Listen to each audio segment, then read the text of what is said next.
غضب الله عليه ولعنه وأعد له عذابا عظيما. وقال رسول الله صلى الله عليه وسلم ومن يبجل العالمين فليس منا أو كما قال النبي عليه الصلاة والسلام. محبت الشيء درود شريف پڑھی. اللهم صل على محمد وعلى آل محمد كما صليت على إبراهيم وعلى آل إبراهيم إنك حميد مجيد. اللهم بارك على محمد وعلى آل محمد كما باركت على إبراهيم وعلى آل إبراهيم إنك حميد مجيد. আলহামদুলিল্লাহ, সম্মানিত উলুমে নবুয়ত, সরতাজ উলামায়ে কেরাম, মুরব্বিয়ানে আযম, আজিজ তালেবে ইলম, পর্দার আড়ালের মস্তুরাত মা ও বোনেরা, সর্বস্তরের জনসাধারণ, আজকে এই প্রতিবাদ সভায় আমি আপনাদের সামনে একটা আয়াতে করিমা তেলাওয়াত করেছি। এই আয়াতে করিমা কোরআন শরীফের পারা নম্বর 5 সূরাতুন নিসা আয়াত নম্বর 93। সকলে আয়াতটা গুরুত্ব সহকারে শুনবো ইনশাআল্লাহ। এর আগে আমরা কার সাথে থাকার জন্য আল্লাহর রাসূল বলে দিয়েছেন। আল্লাহর রাসূলের কথা আল্লাহ তাআলা কোরআন দিয়ে আমাদেরকে জানিয়ে দিলেন, ওমান আসদাকু মিনাল্লাহি কিলা। আল্লাহর কথার চাইতে সত্য কথা, আল্লাহর রাসূলের কথার চাইতে সত্য কথা পৃথিবীর বুকে আর কারো কথা নাই। আছে নাকি? সেই রাসূল বলেন, কোন আলিমান আও মুতাআল্লিমান আও মুস্তামিআন আও মুহিব্বান। এখানে চারটা কথা বলা হয়েছে। এক নম্বরের কথা, কোন আলিমান, তুমি আলেম হয়ে যাও। 2 নম্বর, আও মুতাআল্লিমান, তুমি ছাত্র হও। 3 নম্বর, আও মুস্তামিআন, ছাত্র হওয়ার সময় নাই, আলেম হওয়ার সময় নাই, তুমি কি হও? মুস্তামিআন, উলামায়ে কেরামের কথাগুলি শোনো, উলামায়ে কেরামের কথাগুলি শুননেওয়ালা হও। উলামায়ে কেরামের কথা শোনারও আমার সুযোগ নাই, সময় নাই।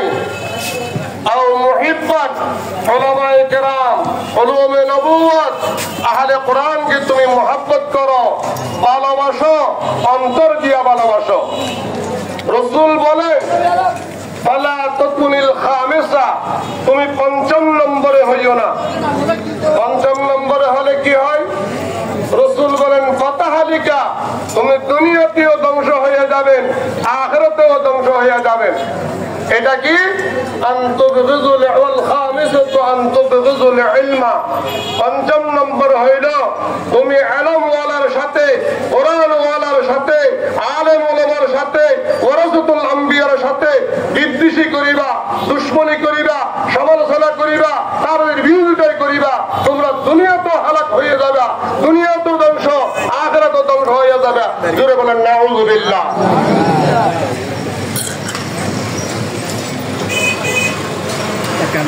এই জন্য আমরা উলামায়ে কেরামের বিরোধী যাব না, সেক্টর ভিতরে থাকবো। হয় আলেম হইব, না হলে ছাত্র হইব, আর না হয় শুননেওয়ালা, আর না হয় মুহাব্বত করেনেওয়ালা হয়ে থাকবো। 5ম নম্বর আমরা হওয়ার চেষ্টা করব না। রাসূল আরেকটা হাদিসে বলে, তাহলে আমাদের করণীয় কি? রাসূল বলেন, قال رسول الله صلى الله عليه وسلم اكرموا العلماء فانهم ورثة الانبياء। রাসূল বলেন, اكرموا العلماء, উলুমে নবুয়ত, উলামায়ে কেরামকে তুমি ইকরাম করো, সম্মান করো, ইজ্জত করো, তাজিম করো। কেন করব? فإنهم ورثة الأنبياء, এরা নবীর সম্পত্তির মিরাস পেয়েছেন, নবীর সম্পত্তির মালিকদার। নবীর সম্পত্তির মালিক হওয়ার কারণে, ওয়ারাসাতুল আম্বিয়া হওয়ার কারণে তাদেরকে সম্মান করা আমার দায়িত্ব, তাদেরকে ইজ্জত করা আমার দায়িত্ব, তাদেরকে তাজিম করা আমার দায়িত্ব। এখন কিছু বাইরে আছে ওলামায়ে কেরামের বিরোধী, ওলামায়ে কেরামকে অসম্মানী করে, বেইজ্জতি করে, এমনকি গালাগালি করে, এমনকি হত্যা করে। ঠিক কিনা বলেন তো? আল্লাহ রাসূল যারা ওলামায়ে কেরামের বিরোধী করে, ওলামায়ে কেরামকে বেইজ্জতি করে, ওলামায়ে কেরামকে গালাগালি করে, তারা কাল হাসরের ময়দানে রাসূলের দলের ভিতরে থাকবে না, রাসূলের দল থেকে রাসূল বহিষ্কার করে দিবেন। জোরে বলেন নাউযুবিল্লাহ। হাদিস জানেন, قال رسول الله صلى الله عليه وسلم ومن يبجل عالمين فليس منا। রাসূল বলে দিলেন, ومن يبجل عالمين, যে সমস্ত মানব, যে সমস্ত মানুষ নবী বিরোধী, নবীর উলামা বিরোধী, নবীর উলামাকে উলামায়ে কেরামকে বেইজ্জতি করবে, অসম্মানী করবে, একরাম করবে না, তাদের বিরোধিতাই করবে, বিদ্বেষী করবে, ফালাইসা মিন্না, কাল হাসরের ময়দানে আমার দল থেকে তাদেরকে বহিষ্কার করা যাবে। বলেন নাউযুবিল্লাহ। দেখো আমাদের দেশে আওয়ামী লীগ আছে, আমাদের দেশে বিএনপি আছে, যদি তাদের অনুসরণ না করে তাহলে তাদেরকে দল থেকে বহিষ্কার করা হয়। এমনি উলামায়ে কেরামের বিরোধিতা করলে রাসূল ঘোষণা দিলেন, ওমান ইউবাজ্জিল আলিমিনা ফালাইসা মিন্না। যারা আলেম বিদ্বেষী হবে, আলেম উলামায়ে কেরামের বিরোধিতা করবে, তারা কাল হাসরের ময়দানে নবীর দল থেকে হাসর হবে না, নবীর দল থেকে তাদেরকে বিচ্ছিন্ন করা হবে, বহিষ্কার করা হবে। জোরে বলেন নাউযুবিল্লাহ। এখন আসেন, কাল হাসরের ময়দানে যে সমস্ত ভাইয়েরা উলামায়ে কেরাম বিরোধী, উলামায়ে কেরামের বিদ্বেষী, উলামায়ে কেরামকে গালিগালাজ করে, উলামায়ে কেরামকে হত্যা করে, কাল হাসরের ময়দানে আল্লাহ তাআলা ডাক দিয়ে বলবেন, উলামায়ে কেরাম জান্নাতের সামনে চলে যাবে। আল্লাহ তাআলা ডাক দিয়ে বলবেন যে, হে উলামায়ে কেরাম, লা তাদখুলু ইশফাউ লিমান তাশাউ। আল্লাহ রাসূল বলে দিলেন, হে উলামায়ে কেরাম, এখন এই জান্নাতে প্রবেশ করিও না, একটু সবর করো। কেন? তোমাদেরকে আমি আলমের মতো দৌলত দিয়েছি, উলুমে নবুয়তের মতো দৌলত দিয়েছি, তোমাদেরকে আসমানি আলমের দৌলত দিয়েছি। তোমাদের সাথে কিছু আমার বান্দা ছিল, রাসূলের উম্মত ছিল, তাদেরকে তুমি সুপারিশ করো, তাদেরকে তুমি জান্নাতে নিয়ে দাও। বলেন সুবহানাল্লাহ। আল্লাহ রাসূল লা তাদখুলু, এখন তুমি জান্নাতে ঢুকিও না, ইশফাউ, তুমি সুপারিশ করো তাদেরকে।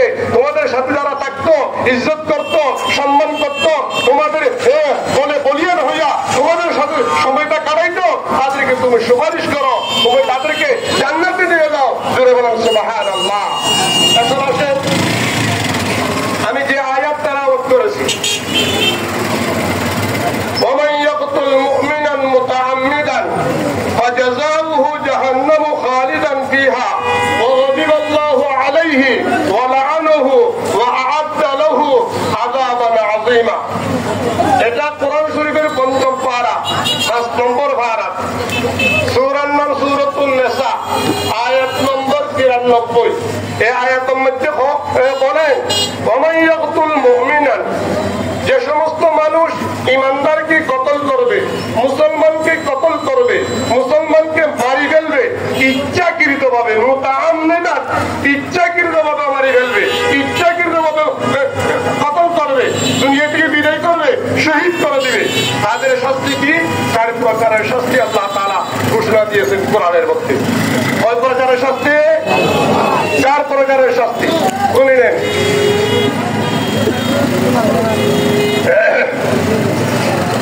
১ নম্বরের শাস্তি, ওয়াজাযাউহু জাহান্নামু খালিদান ফিহা। ১ নম্বরের শাস্তি, এই যে টঙ্গীর ময়দানে রাত ৪টার আগে, ৪টার সময় মানুষকে যে মুসলমানকে হত্যা করেছে ঘুমন্ত অবস্থায়, ঘুমন্ত অবস্থায় হত্যা করা কোন ধর্মের মধ্যে জায়েজ নাই। চাকমা বলেন, মগ বলেন, হিন্দু বলেন, বৌদ্ধ বলেন, খ্রিস্টান বলেন, ইহুদ বলেন, নাসারা বলেন, কোন ধর্মের মধ্যে ঘুমন্ত অবস্থায় মারা জায়েজ নাই শরীয়তের মধ্যে। এখন এরা টঙ্গীর ময়দানে ঘুমন্ত অবস্থায় হত্যা করেছেন শহীদ করেছেন। আল্লাহর এই আয়াত, ওয়ামান ইয়াকতুল মুমিনান মুতাআম্মিদান, যে সমস্ত মানুষ ঈমানদারকে হত্যা করবে, মারি ফেলবে, শহীদ করবে, মুতাআম্মিদান ইচ্ছাকৃতভাবে, জেনে শুনে বুঝে শুনে মারি ফেলবে, তাদের শাস্তি 1 নম্বর ফাজাযাউহু জাহান্নামু খালিদান ফিহা, তারা চির জাহান্নামী, চির জাহান্নামী, জাহান্নামের মধ্যে তারা চিরকাল চিরদিন থাকবে। বলেন নাউযুবিল্লাহ। 2 নম্বরের শাস্তি ওয়া গাযিবা আলাইহি, আল্লাহ তাআলা তাদের উপর অসন্তুষ্ট, তাদের উপর নারাজ, তাদের উপর আল্লাহ রাগ, তাদের উপর আল্লাহ গুসা। 3 নম্বরের শাস্তি ওয়ালাআনহু, আল্লাহ তাআলা তাদের উপর গজব দিবেন, আল্লাহ তাআলা তাদেরকে লানত করেছেন। বলেন নাউযুবিল্লাহ। 4 নম্বরের শাস্তি আল্লাহ বলেন যে ওয়া'আদ্দা লাহু আযাবান আযীমা, আল্লাহ তাআলা তাদের জন্য আযাবে আযীম, বড় আযাব, কত বড় এটা নির্ধারিত করা সম্ভব না, দুনিয়ার উলামায়ে কেরামের দ্বারা সম্ভব না।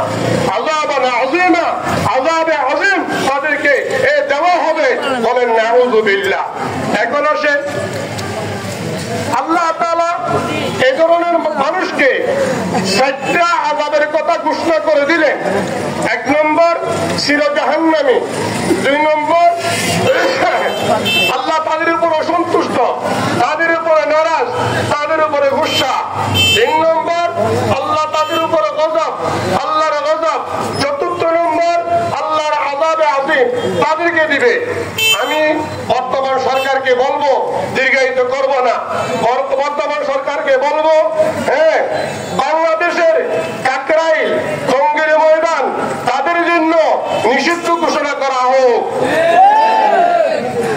শেষ পর্যায়ে বলবো, আমি এই এলাকার খতিব, ইমাম, সভাপতি, সেক্রেটারি, আপনারা ইমানি দায়িত্ব পালন করুন। 7 গ্রুপের কাউকে মসজিদে আমাদের কোনো সুযোগ দেওয়া হবে না।